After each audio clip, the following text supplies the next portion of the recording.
Yung Go Green Project was created to answer yung tree planting na matagal nang kailangan for Marikina Watershed. Since 2006 po, nag-umpisa na po yung pag-uuling dito sa lugar namin. Kaya po noong 2009, kami po ay naging porsigido rin sa pagtatanim po ng mga punong kahoy sa kagubatan. Magandang umaga po sa ating lahat.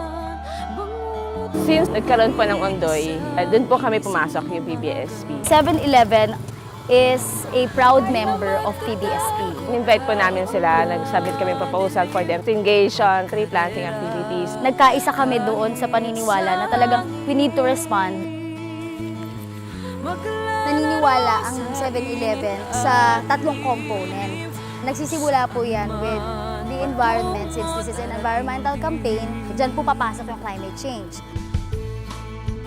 Second would be engagement. Dito po papasok yung mga empleyado namin. Kasi naniniwala kami na sila yung pinaka-importante na ma-involve dito sa programang to. And of course, yung community, dahil sila yung makikinabang. Ang aming organisasyon po ay Tulungan sa Kabuhayan ng Kalawis Incorporated or TSKC INC. Kami ay 185 members po ng aming samahan. Yun po ay 185 families. Meron na po kami ngayong natapos simula noong 2011 na 485 hectares planting site po.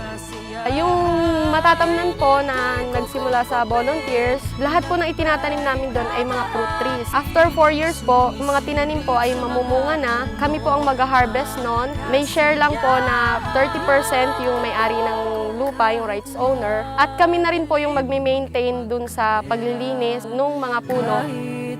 Dati po, ang miyembro namin ay almost 70% mag-uuling. Sa ngayon po, 5% na lang po ang mag-uuling dun sa naging miyembro namin. Kasi naging livelihood din po namin yung pagpupunla ng seedlings at yun po ay binibenta po namin. Kesa po mag-uling sila, mas malaki po yung kikitain nila pag nag-seedlings po sila. Kasi pag nag-uling po, napakahirap po ng sitwasyon.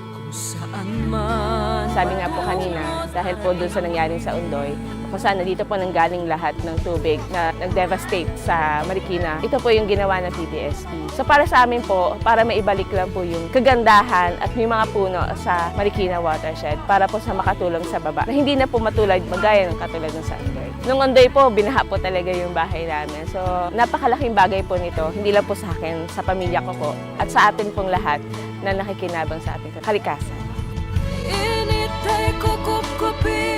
So, you would like to invite all yung mga interested na companies to undertake or to undergo tree planting activities and reforestation activities dito sa Marikina Watershed para makakontribute naman po tayo sa pagbabalik ng beauty ng ating nature.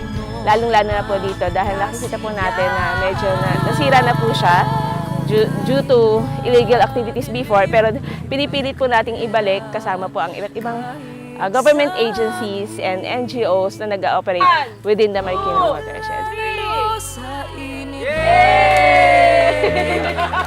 Tara na po, tanim po tayo.